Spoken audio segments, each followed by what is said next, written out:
મહિલાઓ ઉત્સાહથી વધુ વોટિંગ કર્યું હોય એવી બેઠકોની જાણકારી અમે તમને આપી.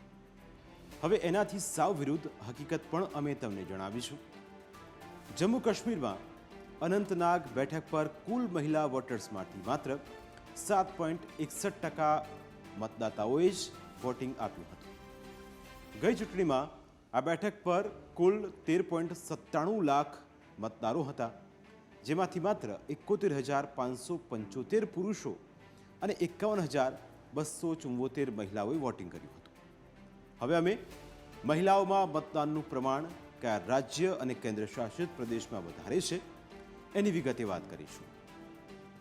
તો મહિલાઓમાં મતદાનમાં કેવી રીતે મહિલાઓ અગ્રેસર છે તેની વાત કરીએ. લક્ષદ્વીપમાં વોટિંગની ટકાવારી 86.78% હતી. મણિપુરમાં વોટિંગની ટકાવારી 84.13% હતી. આ તરફ આપણે જ્યારે નાગાલેન્ડની વાત કરીએ તો નાગાલેન્ડમાં વોટિંગની ટકાવારી 82.69% હતી. અને ત્રિપુરામાં જઈએ તો ત્રિપુરામાં વોટિંગની ટકાવારી 81.97% હતી. એટલે આ વોટિંગની ટકાવારી આપને દર્શાવી રહ્યા હશે. હવે તમને હું પશ્ચિમ બંગાળ લઈ જાઉં.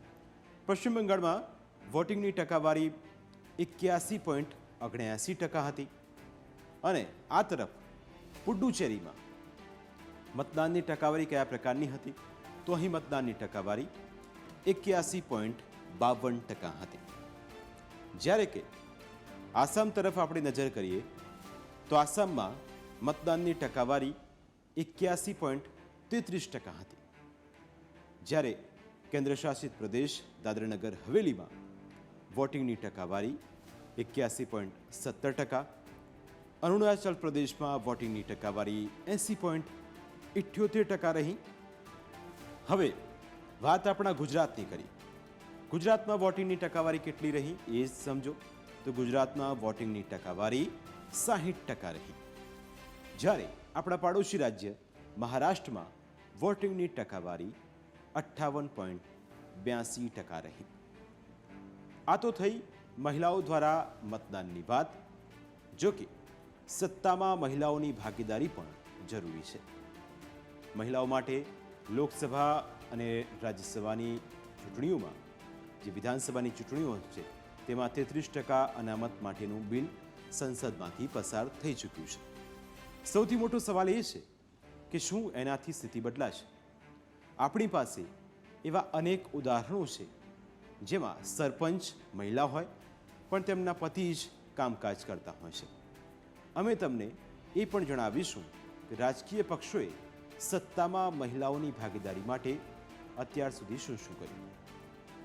છેલ્લી કેટલીક ચૂંટણીઓમાં કેટલી મહિલાઓ ચૂંટાઈને લોકસભામાં પહોંચી છે એ પણ અમે આપને વિગતે સમજાવીશું, જેના પરથી આપને ખ્યાલ આવશે કે મહિલાઓની શક્તિ ચૂંટણીમાં કયા પ્રકારની છે. વર્ષ 1999માં 49 મહિલાઓ એ ચૂંટાઈને આવી અને પોતાનું એક અલગ તેમણે અસ્તિત્વ જમાવ્યું. વર્ષ 2004ની સ્થિતિ કયા પ્રકારની હતી? તો અહીં વર્ષ 2004માં 45 મહિલાઓ એ જીતીને આવી. વર્ષ 2009ની ચૂંટણીમાં 59 મહિલાઓએ મેદાનમાં માર્યું અને સંસદમાં પોતાની એક અલગ જગ્યા બનાવી.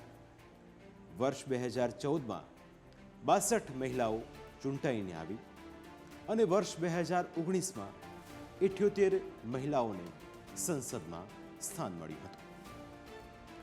એટલે મહિલાઓ જીતીને આવી અને પોતાની એક અલગ ઓળખ બનાવી, અલગ જગ્યા બનાવી. 2019ની લોકસભાની ચૂંટણીમાં ભારતને માત્ર 14.4% મહિલા સંસદ સભ્યો મળ્યા હતા. અને વિકસિત દેશો સાથે સરખામણી નહીં કરીએ તો હકીકત એ છે કે મહિલા સંસદ સભ્યોની સંખ્યાના મામલે આપણા કરતાં સારી સ્થિતિ અનેક પછાત દેશોની છે. આ મુદ્દો એટલા માટે છે કે શક્તિની જ્યારે વાત કરતા હોઈએ ત્યારે તેને સન્માન પણ એ જ પ્રકારે મળવું જોઈએ. હવે વિદેશના કયા કયા નાના દેશો છે તેની વાત કરીએ. રવાન્ડામાં મહિલા સંસદ સભ્યોની ટકાવારી 61.3% છે. એટલે આ સ્થિતિ એ પ્રકારની છે. જ્યારે ક્યુબાની આપણે વાત કરતા હોઈએ તો ક્યુબામાં મહિલા સંસદ સભ્યોની ટકાવારી 53.2% છે. હવે નાના એવા દેશ બોલિવિયામાં મહિલા સંસદ સભ્યોની ટકાવારી 53.1% છે. આ સરખામણી એટલા માટે થઈ રહી છે કે દુનિયાના નાના દેશો છે તે મહિલાઓને કઈ રીતનું પ્રાધાન્ય આપે છે તેની સરખામણી અહીં આપણે કરી રહ્યા છીએ. મેક્સિકોની વાત કરવામાં આવે તો મેક્સિકોમાં મહિલા સંસદ સભ્યોની ટકાવારી 48.2% છે. જ્યારે બાંગ્લાદેશમાં મહિલા સંસદ સભ્યોની ટકાવારી 20.7% છે. યુરોપ અને મધ્ય એશિયાના 44 દેશોમાં એક સ્ટડી કરવામાં આવ્યો હતો. આ સ્ટડી અનુસાર સંસદમાં મહિલાઓની ભાગીદારી વધે તો એની સાથે આર્થિક વૃદ્ધિ પણ વધે. આ 44 દેશોની સ્થિતિનો અભ્યાસ કર્યા બાદ તારણ રજૂ કરાયું છે કે સંસદમાં મહિલા પ્રતિનિધિઓની સંખ્યા 10% વધે તો એનાથી વિકાસ દરમાં 0.74% વધારો થાય. સત્તામાં મહિલાઓની ભાગીદારી વધે એ દેશની લોકશાહી અને સ્ત્રી સશક્તિકરણ માટે અત્યંત મહત્વનું છે. અમને વિશ્વાસ છે કે મહિલાઓમાં વોટિંગનું પ્રમાણ વધ્યું એ જ રીતે સત્તામાં મહિલાઓની ભાગીદારી પણ વધશે. કારણ કે આ લોકસભા ચૂંટણીમાં પણ સ્ત્રી શક્તિને વધારે મહત્વ આપવામાં આવી રહ્યું છે.